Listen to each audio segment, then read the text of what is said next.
Boa noite. Graça e paz. Amém? Quero saudar também os nossos irmãos, amigos, companheiros de caminhada que nos acompanham pela internet. Deus continue também a abençoar a sua vida, também nesse momento de meditação, de reflexão na palavra de Deus. Deus continue a derramar graça sobre você, onde quer que você estiver. Seja assim, para a própria glória de Deus, verdade? Quem aqui já estava na igreja nos idos dos anos 70? Por favor, levanta a mão. O Mateus não vai filmar, não, fica tranquilo. Igreja evangélica dos anos 70. Poxa, vocês, os novinhos, ganharam, não é? Pelo seguinte, quando nós que estávamos já lá nos anos 70, cantávamos os famosos corinhos, né? Sou da época dos corinhos. O pessoal fala, o que é corinho? Corinho é um cântico pequeno. Na verdade, era um cântico que diferenciava do inário, não é? Os corinhos. Então, Sara, você é da época do corinho? Já cantou um corinho na vida? Não? Então, tá vendo?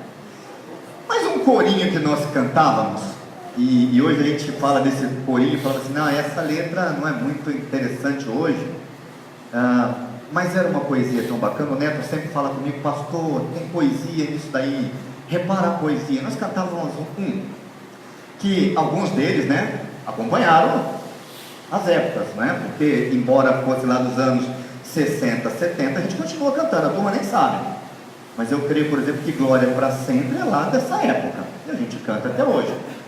Cantai ao Senhor é lá esse que nós cantamos agora, né? A tua palavra escondida, não é tão novo, não, né?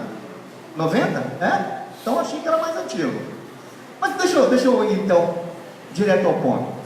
Nós cantávamos um que dizia assim: nesta noite feliz, neste santo lugar, eu marquei um encontro com Deus. Seu amor é real, sua paz gozarei. Eu marquei um encontro com Deus. Tem o coro, né? Eu marquei um encontro com Deus neste santo lugar de oração. Seu amor é real, sua paz gozarei. Eu marquei um encontro com Deus. Eu fiquei em dúvida porque há uma outra parte que diz assim: neste encontro de amor, pedirei ao Senhor uma bênção pro meu coração. Isso já foi mais perto. Do lado de cá não tinha. Avançamos no tempo.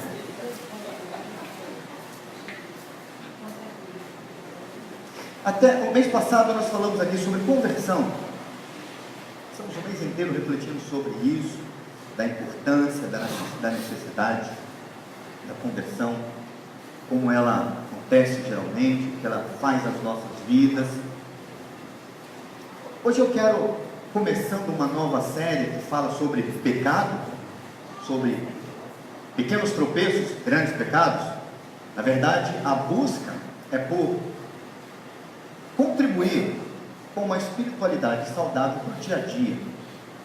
Portanto, eu não tenho em mente aqui, creio que nem os meus irmãos que estarão aqui participando comigo deste mês das pregações, em ficar aqui destacando o pecado e usando o púlpito como uma trincheira para acusar fazer as acusações, os apontamentos da vida de pecado, de maneira alguma. O pecado ele nos machuca, ele pesa. O salmista diz que enquanto ele tinha calado os seus pecados, dia e noite,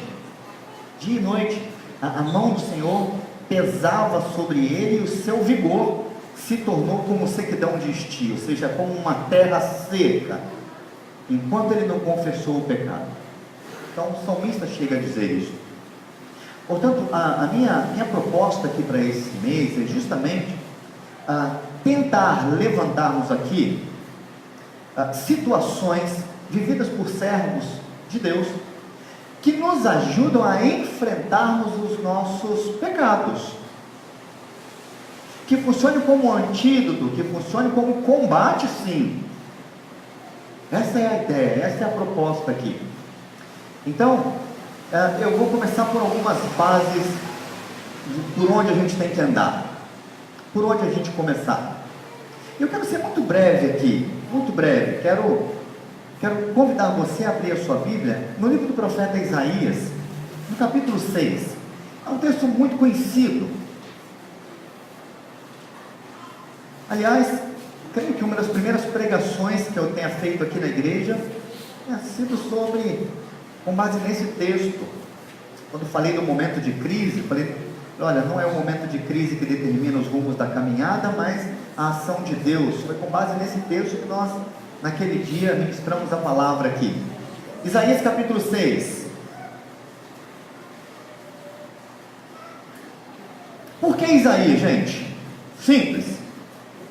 Isaías é um dos profetas, os maiores, dos grandes profetas aqui, dos escritos bíblicos, que vai exercer o seu chamado profético, ou seja, vai ser um profeta, numa época em que Israel vive em grande pecado. Israel e Judá.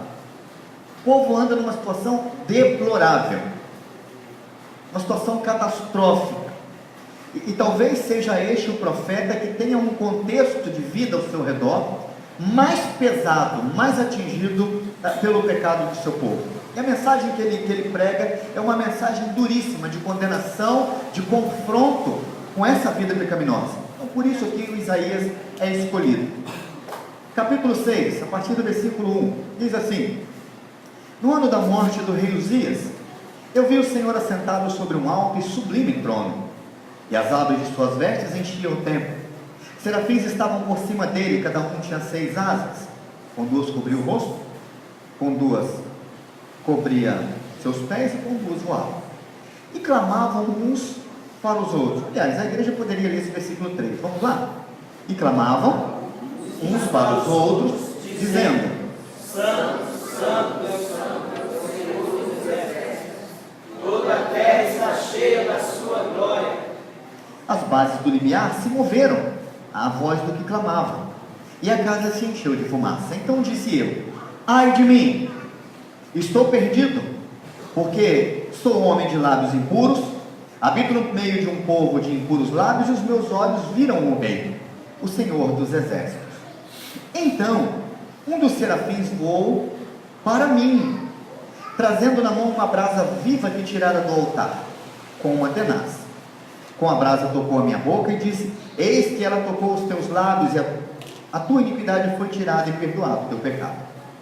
Depois disso, ouvi a voz do Senhor que dizia: a quem enviarei? E quem há de ir por nós? Disse eu: eis-me aqui, envia-me a mim. Então disse ele: vai e dize a este povo: ouvi, ouvi e não entendais, vede, vede, mas não percebais. Torna insensível o coração deste povo, endurece-lhe os ouvidos e fecha-lhe os olhos, para que não venha ele a ver com os olhos, a ouvir com os ouvidos, a entender com o coração, e se converta e seja salvo. Então disse eu: até quando, Senhor? E respondeu: até que sejam desoladas as cidades, e fiquem sem habitantes, as casas fiquem sem moradores, e a terra seja de todo assolada, e o Senhor afaste dela os homens, e no meio da terra seja grande o desamparo. Mas, se ainda ficar a 10ª parte dela, tornará a ser destruída, como o terebinto e como carvalho, dos quais, depois de derribados, ainda fica o topo. Assim, a santa semente é o seu topo. Vamos orar mais uma vez? Obrigado, Senhor, por estarmos aqui juntos mais uma vez, neste dia. Obrigado por lermos a Tua palavra mais uma vez, neste culto. Ela que realmente é a lâmpada para os nossos pés nessa caminhada. Nós precisamos da Tua luz, da luz que a Tua palavra nos dá pela ação exclusiva do Teu Espírito Santo, para um tempo de trevas, de escuridão, de gente perdida, de angústia, de morte. Tudo isso está ao nosso redor e nós precisamos da Tua luz. Ilumina-nos os olhos para que, como salmista, não entremos no sono da morte. É o que nós pedimos, agradecemos em nome do Senhor Jesus. Amém e amém. Eu quero fugir aqui da maneira como Isaías escreveu o seu texto, e ao invés de comentar lá a partir do primeiro versículo, eu quero comentar a partir do último versículo, porque a impressão que se tem aqui é que a palavra de Deus através do seu profeta, é que Deus vai promover algo restaurador. Deus vai fazer uma limpeza novamente na sua criação, e não é só aparência, é uma promessa mesmo de Deus. E é confuso quando a gente às vezes lê o finalzinho do capítulo 6, falando aqui dessa santa semente e desse topo que vai sobrar nessa história toda aqui. E a pergunta é do que Isaías está falando. Queridos, desde o primeiro livro da Bíblia, Gênesis, nós vemos Deus se preocupando em preservar uma santa semente. Desde que o pecado entra no mundo, Deus vai preservar a santa semente.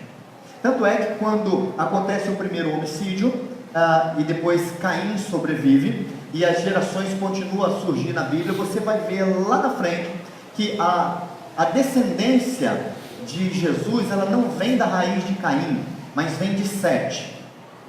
Deus entende, Deus escolheu não trazer o seu filho através da geração de Caim. Não vou fazer meu filho nascer dessa família.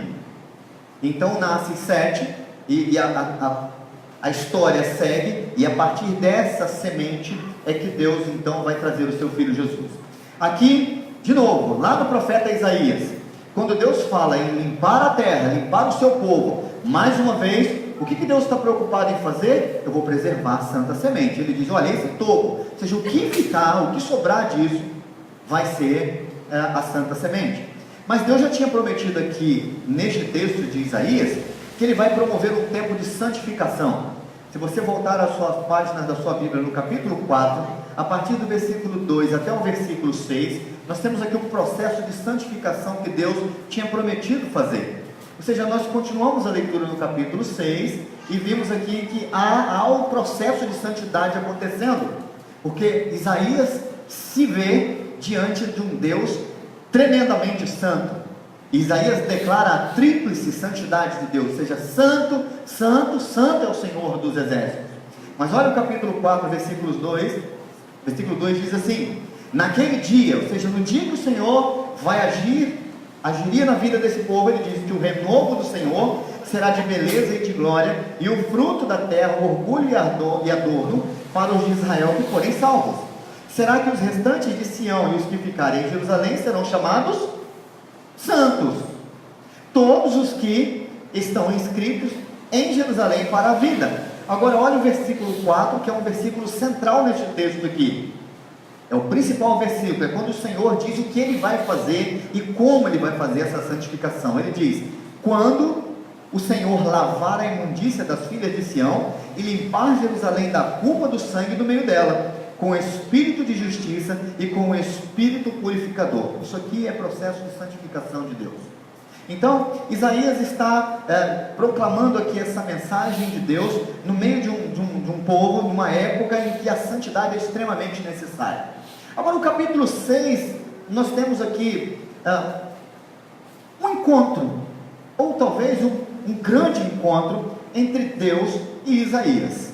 A Bíblia fala de diversos encontros, aliás, é um livro de encontros. Pessoas na Bíblia se encontraram, foram encontradas por Deus em diversos momentos da história. E eu quero compartilhar com você hoje uma pergunta. Quando é que nós precisamos de um encontro com Deus? Eu quero compartilhar isso com você nessa noite. Quero te convidar a pensar sobre isso. O tempo que Isaías registra é um tempo de muita crise.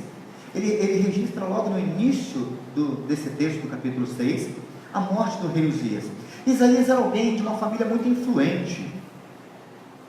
O pai dele é citado, Isaías, filho de Amós, e isso revela a importância da família.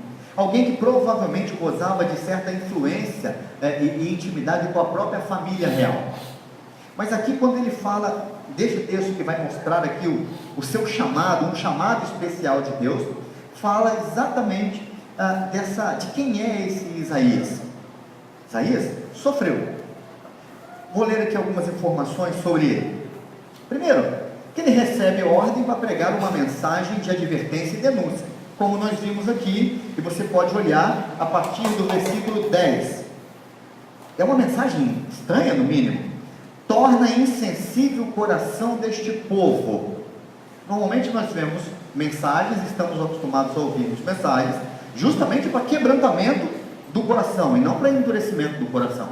Mas a mensagem de Isaías, segundo o chamado de Deus, é para que ele possa endurecer o coração deste povo, para que Deus então possa promover a purificação que ele vai fazer. Essa mensagem é para ser intransigente mesmo.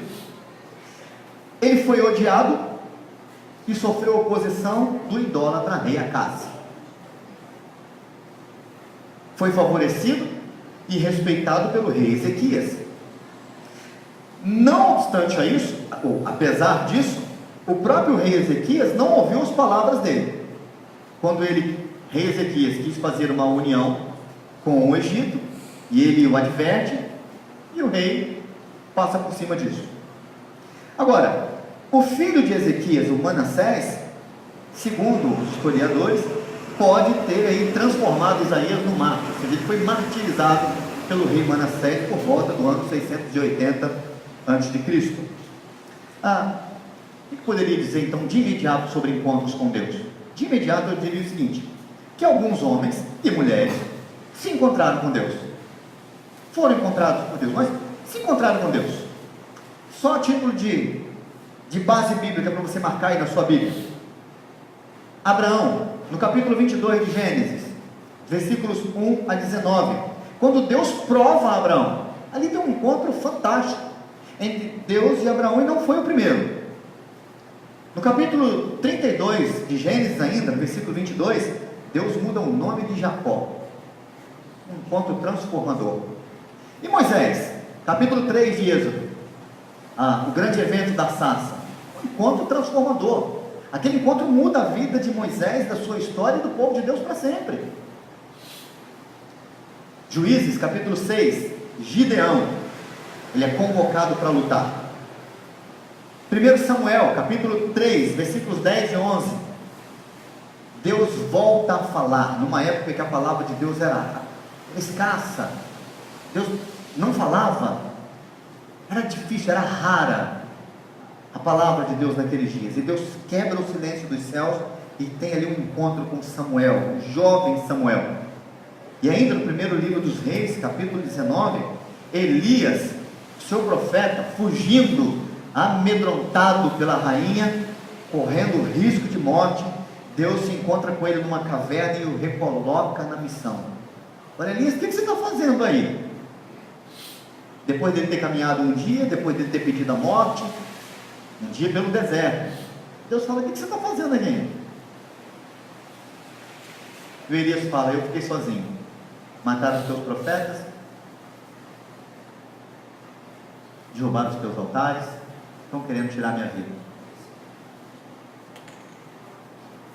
E a conversa entre ele e Deus segue mais um pouquinho. E Deus pergunta para ele de novo: então, o que você está fazendo aqui? E ele repete a mesma coisa. E o que dizer então de Isaías 6? É um encontro que tem uma mudança no caráter de Isaías, além de um comissionamento especial. São pessoas que se encontraram com Deus ao longo da história bíblica, e eu acredito que ainda hoje pessoas continuam experimentando de encontros com Deus. Agora, o que dizer de um encontro com Deus? Todo encontro com Deus é pessoal, individual.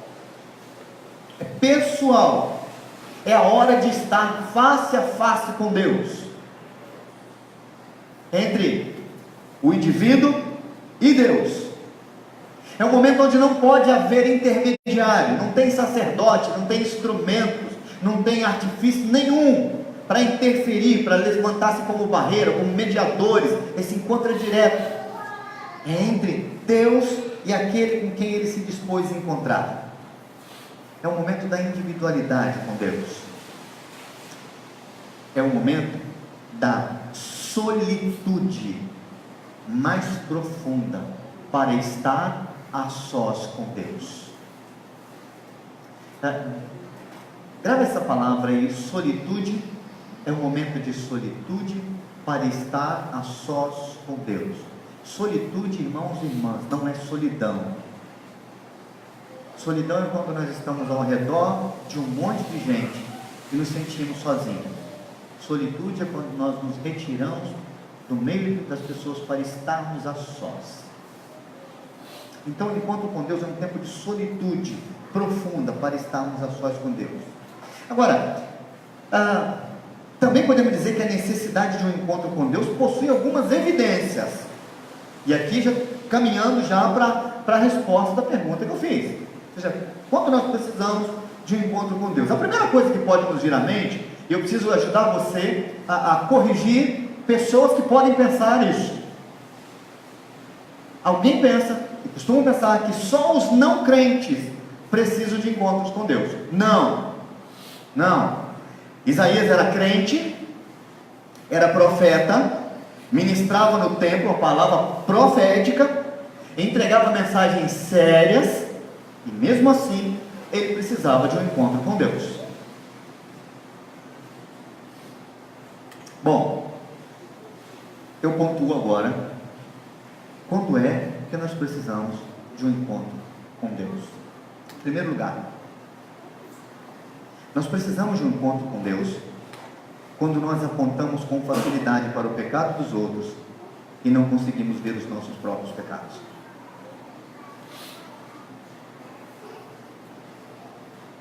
Dá uma olhada comigo em alguns textos. Vamos voltar lá no primeiro capítulo de Isaías, versículo 4 primeiro.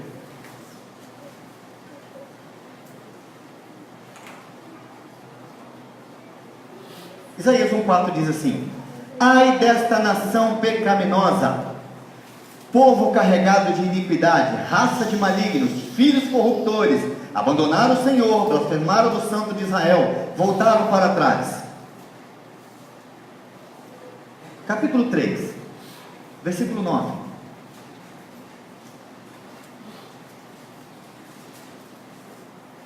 O aspecto do seu rosto testifica contra eles, e como Sodoma, publicam o seu pecado e não o encobrem. Ai da sua alma, porque fazem mal a si mesmos.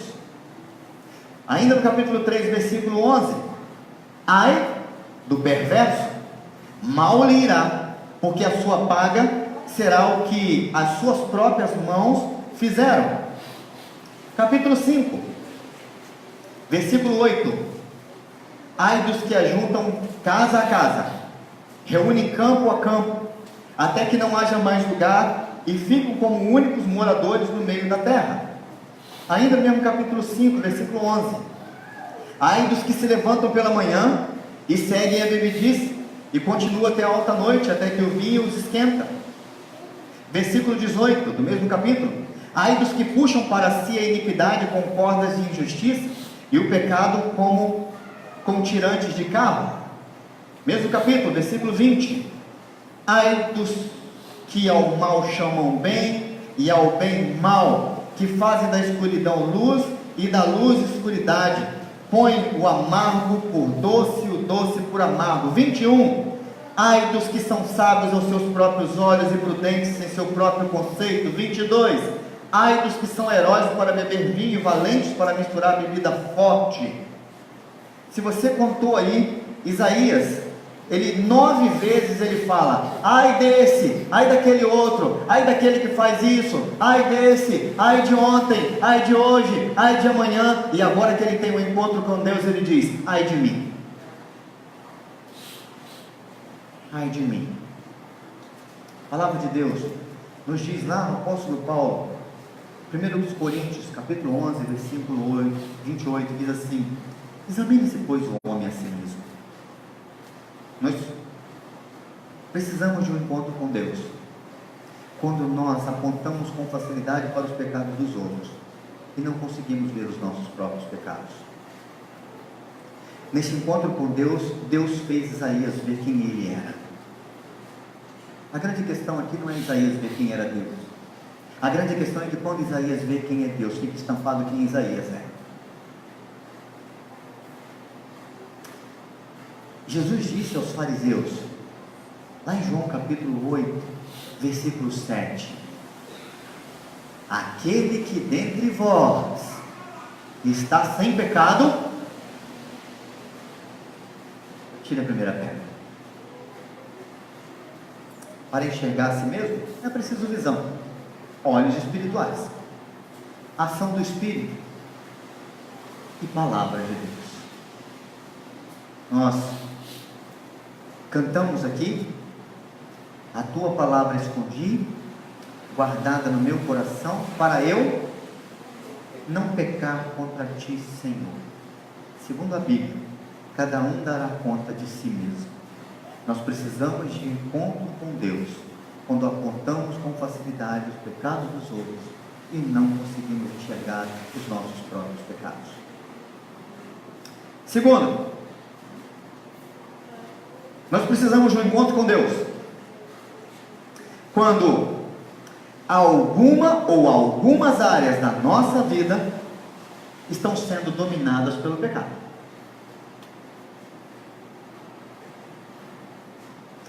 Em Isaías aqui, existe uma área nervosa aqui, não é isso? Ele diz: ai de mim, porque sou povo de impuros, eu sou um homem de impuros lábios e habito no meio de um povo de impuros lábios. Em linhas gerais, em resumão, Isaías está dizendo: eu vivo no meio de um povo que faz um monte de coisas que não é bacana e eu faço a mesma coisa. Eu vivo como eles. A grande questão é que quando a gente isola isso, sai desse campo maior, dessa amplidão do que pode estar acontecendo ao redor de Isaías, e nós vamos para o ponto do pecado de Isaías. E aí eu queria falar e aproveitar esse ponto para dizer sobre um pequeno tropeço.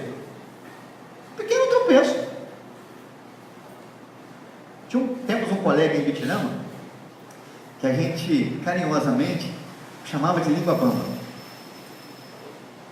E até hoje, quando a gente passa por ele na rua, eu falo: ei, língua bamba. Mas ele também chama a gente da mesma coisa.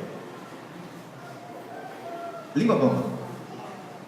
A gente fala: você fala demais, fulano. Eu falo: você que fala demais. Então, até hoje eu vou saber quem é o língua bamba da história.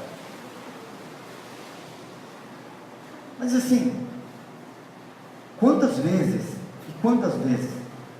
grandes catástrofes, guerras acontecem porque alguém falou algo que não devia, ou falou algo que não devia na hora errada, ou que devia, mas na hora errada. Falta de sabedoria para falar. A gente aprende desde pequenininho, quando a gente ouve pela primeira vez alguém dizer: olha, Deus fez a gente com uma boca e 2 ouvidos. Para quê? Para ouvir mais do que para falar. E a gente olha para Isaías e diz: olha, é um povo de lábios impuros. Povo de lábios impuros. Mas eu acredito que a língua, a fala, seja algo tão perigoso, que não necessariamente seja quando se fala besteira, algo de impureza, mas algo mortal.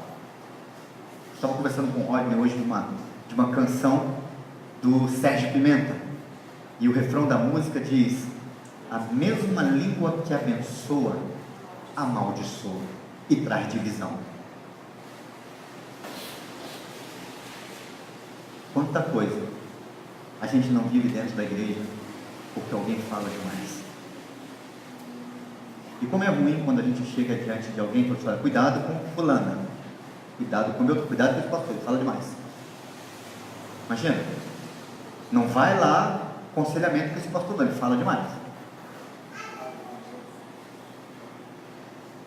São pequenos tropeços que podem nos levar a grandes pecados. Às vezes a gente fala coisa tão inofensiva, não é? Muito inofensiva. Agora, já percebeu o estrago que faz? Uma das questões mais difíceis de lidar com o perdão é justamente isso: a gente tentar resgatar, consertar algo que foi dito. Depois que falou, gente, já era. Olha, me perdoa, falei isso, te chamei de bonitinho, mas não era isso que eu queria falar. Você falou, mas não era desse jeito, mas já falou. A gente não perde. Palavra é algo que é lançado ao vento, nossas palavras. E a gente precisa tomar cuidado, porque nós precisamos de encontro com Deus quando algumas áreas da nossa vida estão sendo dominadas pelo pecado. Às vezes é a beira, é o princípio só de tudo, é só um tropeção. E a gente não percebe que a gente já está no meio do pecado. Que às vezes estamos causando divisão, discórdia, entristecendo o coração das pessoas e do próprio Espírito de Deus. A palavra de Deus nos fala que o homem deve ser tardio para irar-se e o que mais? Para falar também. Para falar também. Agora olha só, vamos sair um pouquinho então das línguas aqui. Vamos colocar mais coisas nesse pacote. Primeira epístola de Paulo a Timóteo, no capítulo 2, versículo 8. E se você achar aí primeiro do que eu, você pode ler. Leia bem alto, bem forte, para que todos, até em casa, possam ouvir. Primeira epístola de Paulo a Timóteo, capítulo 2, versículo 8.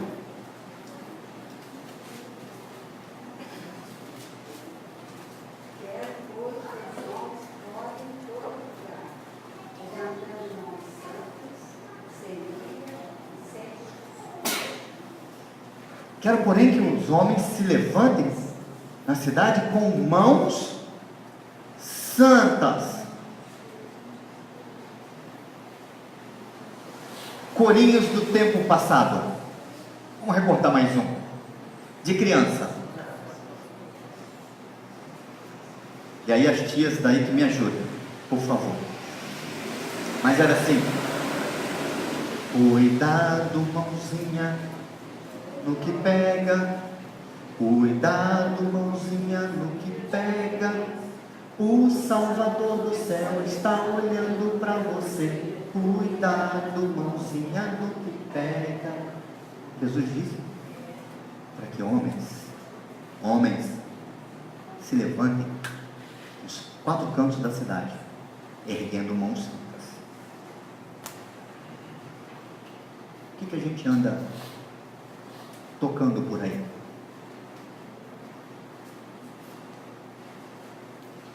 Ainda, Mateus capítulo 5, versículo 28, agora não é mais as mãos, mas os olhos. Olha o que diz Mateus 5, 28.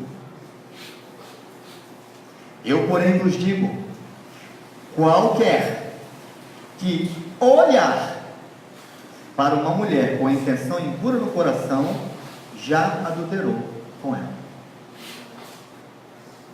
Mãos olhos. E agora vamos para a mente. Filipenses capítulo 4, versículo 8. Quem achar, por favor, me ajude. Filipenses capítulo 4, versículo 8. Finalmente, irmãos, tudo que é verdadeiro, tudo que é respeitável, tudo que é justo, tudo que é puro, tudo que é amável, tudo que é de boa fama, se alguma virtude há e se algum louvor existe, seja isso o que ocupe o vosso pensamento. Vamos olhar a lista? Verdadeiro, respeitável, justo, puro, amável, de boa fama, virtude e louvor. Seja isso que ocupe o vosso pensamento. Mente vazia, gente, é oficina de vocês já sabem quem. Mas uma mente cheia de outras coisas também, que não essas virtudes aqui, também não é a oficina dele, mas o seu próprio lugar de ação, o seu campo de trabalho. Nós precisamos de um encontro com Deus quando existem áreas das nossas vidas sendo dominadas pelo pecado.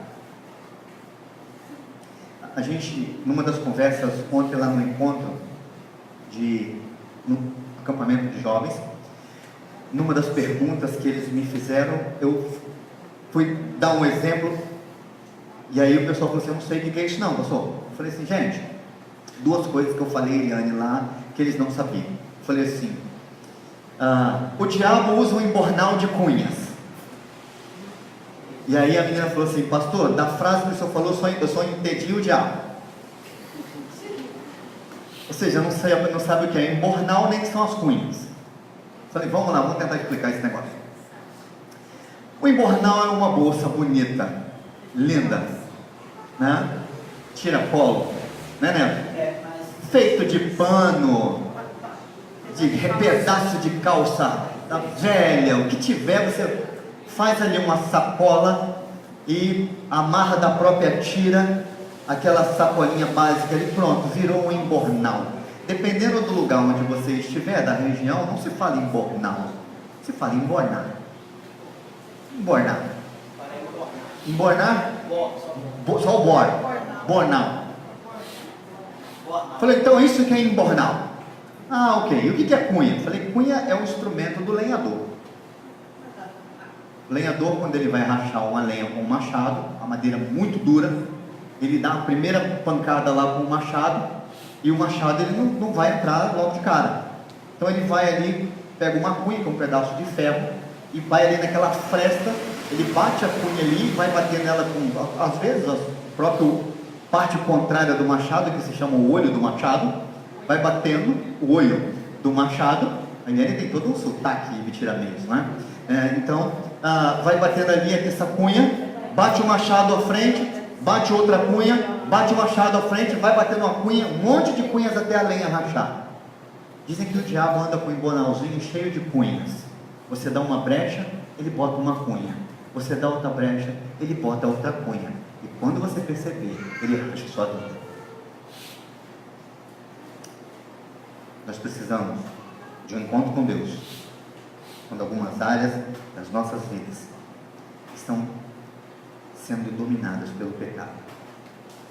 Em Romanos capítulo 6, versículo 12 diz assim: não reine, portanto, o pecado em vosso corpo mortal. Mesmo Romanos capítulo 8, versículo 8 diz assim: os que estão na carne não podem agradar a Deus. Ainda em Romanos capítulo 8, versículo 13 diz que viver segundo a carne é caminhar para a morte. Agora outros aqui que a gente precisa ler juntos. Primeiro, Efésios capítulo 4, versículo 27.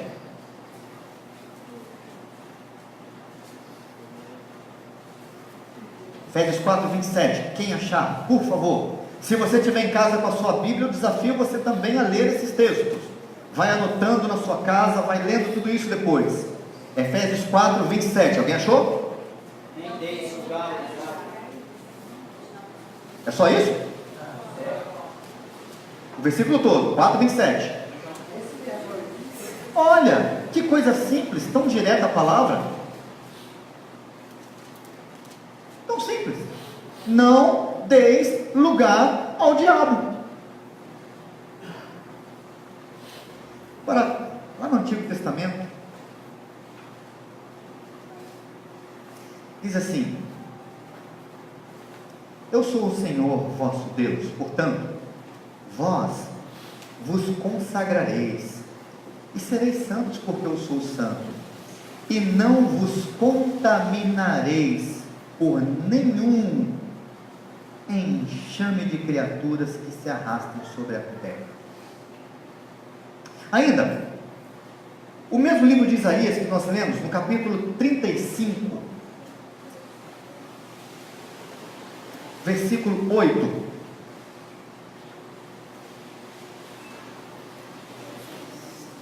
Isaías 35, 8 diz: e ali haverá bom caminho, caminho que se chamará o caminho santo. O imundo não passará por ele, pois será somente para o seu povo.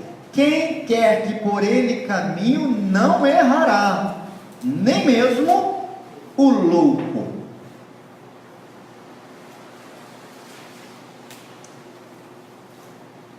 Precisamos de um encontro com Deus. Quando apontamos com facilidade para os pecados dos outros e não vemos os nossos pecados, quando existem áreas das nossas vidas sendo dominadas pelo pecado, mas também quando nós já não mais conseguimos ouvir a voz de Deus.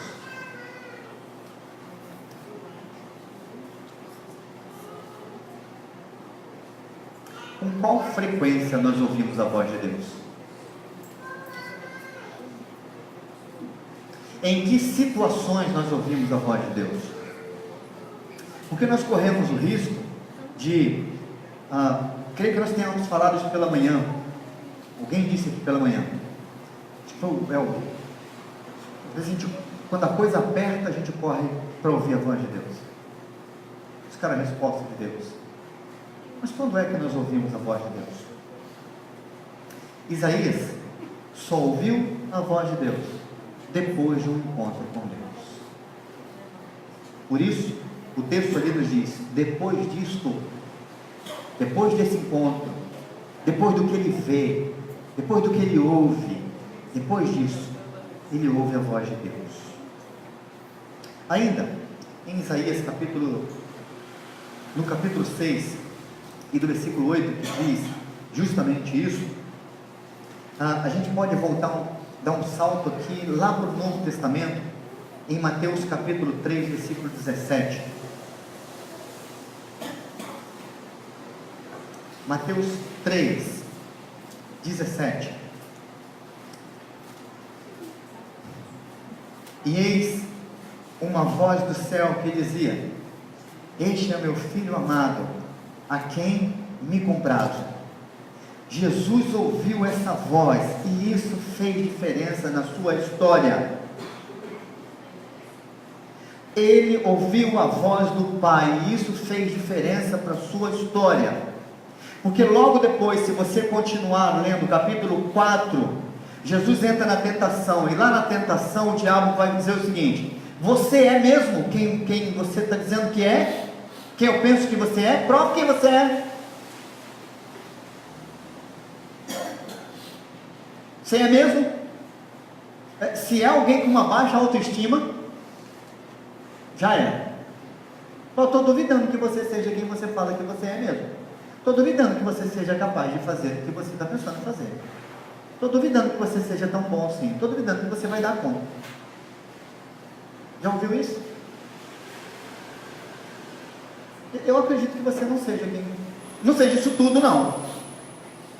Mas Jesus tinha escutado do próprio Pai: este é o meu filho, em quem eu tenho todo prazer.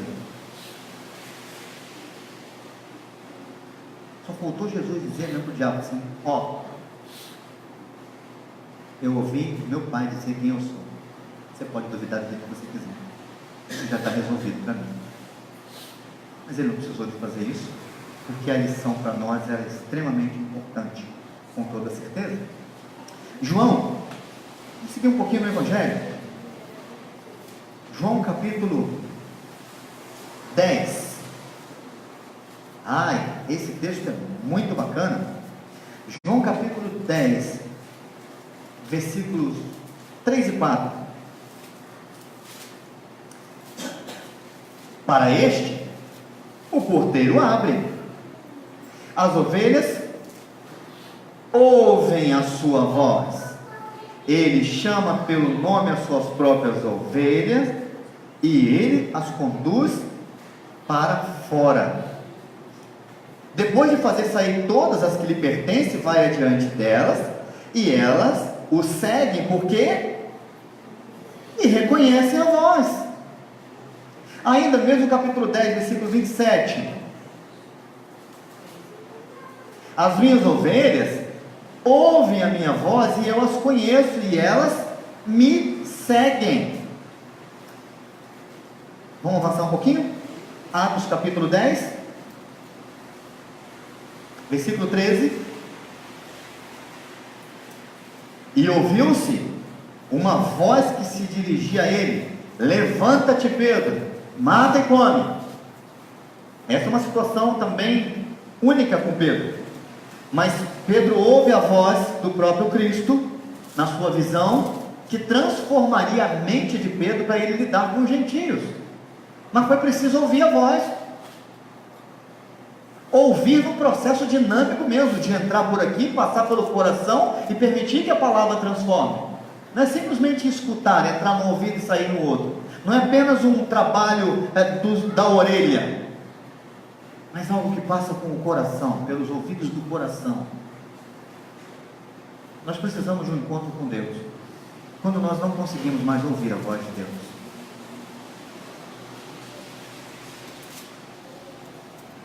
E Paulo escreve aos Coríntios dizendo que há muitas vozes no mundo.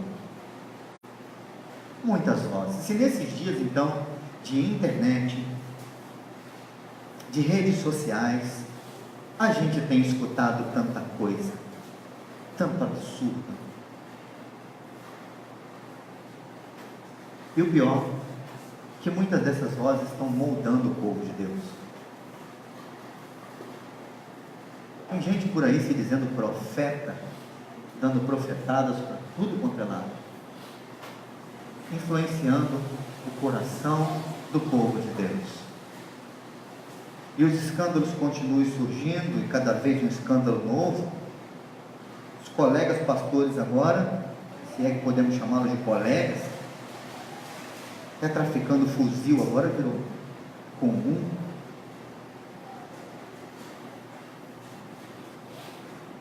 Há muitas vozes no mundo, irmãos e irmãs.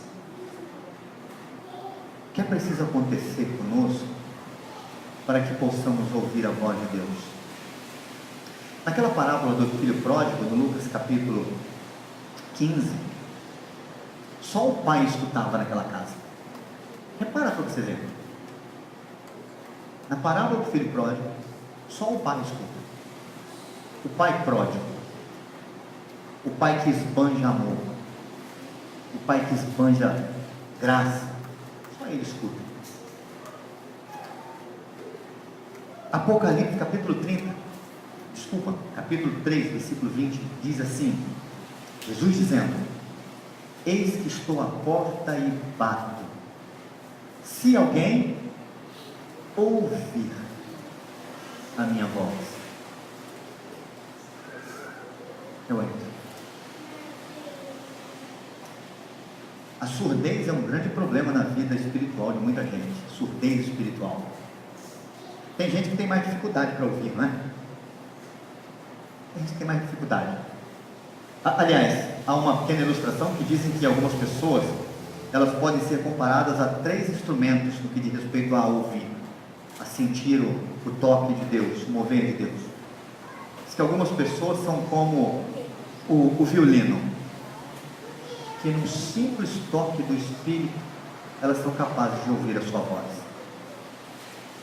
Outras, porém, são como o sax, precisam de mais pressão para poder ouvir. Mas algumas são como o tambor, tem que apanhar para ouvir.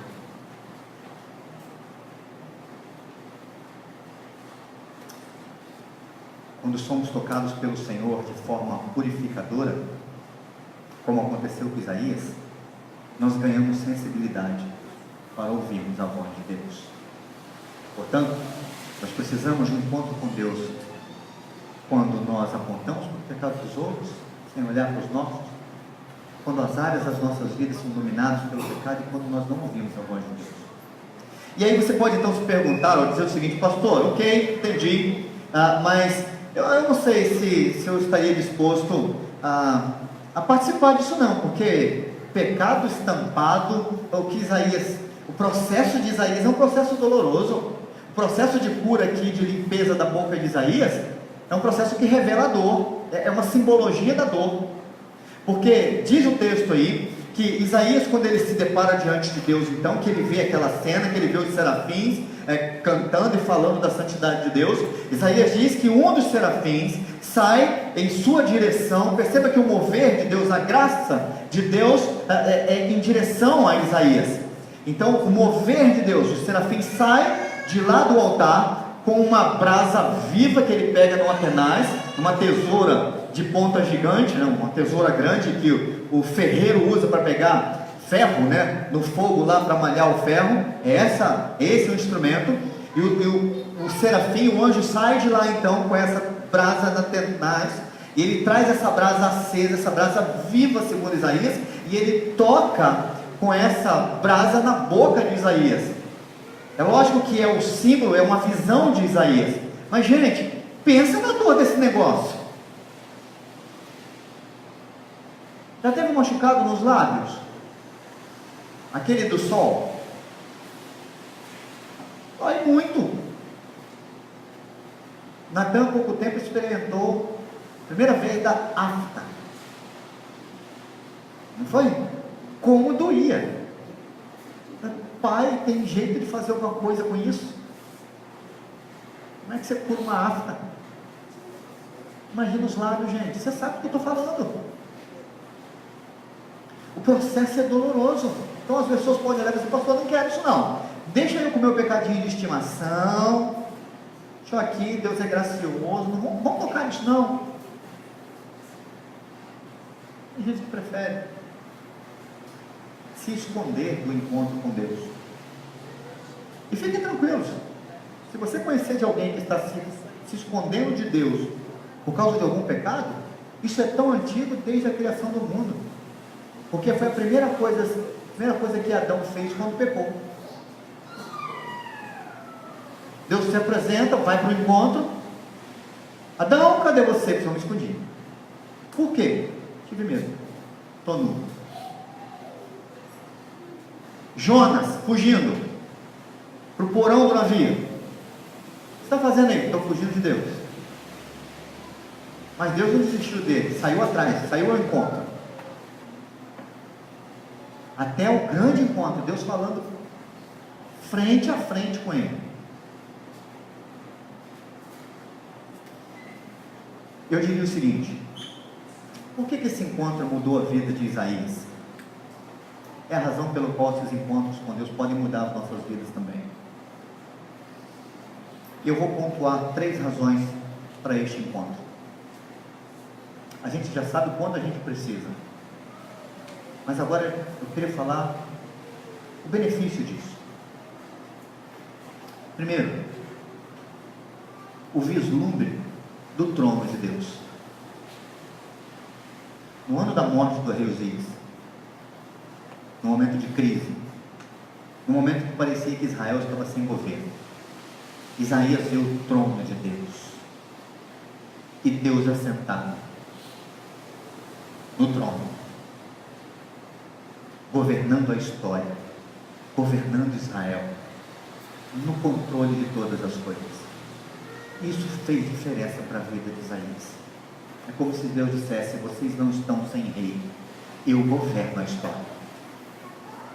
Todas as vezes que na Bíblia nós vemos pessoas que tiveram momentos de quebrantamento, da certeza apaixonada por Deus, de profunda devoção, compromisso com santidade, desde os primórdios, sempre que alguém vislumbrou o trono de Deus. O trono de Deus produz temor, produz coragem, ousadia, esperança, mas acima de tudo, reverência. Esse encontro mudou a vida de Isaías, porque ele contemplou a glória e a santidade do Senhor. Irmãos e irmãs, todo encontro com Deus é um convite à santidade, é um chamado à santidade. É impossível ter essa experiência e não ser possuído por um desejo intenso de vida santa. Quem contempla a glória e a santidade do Senhor não brinca mais com o pecado. E esse encontro foi importante para Isaías, mudou a vida de Isaías, porque ele experimentou a graça do seu perdão. Um Deus perdoador, que não resiste a um coração arrependido, que sai ao encontro do pecador, que promove a restauração. Isaías olha então para esse mover de Deus e diz, repete, não registra o que Deus disse: eis que isto tocou os teus lábios, a tua iniquidade foi tirada e expiado o teu pecado.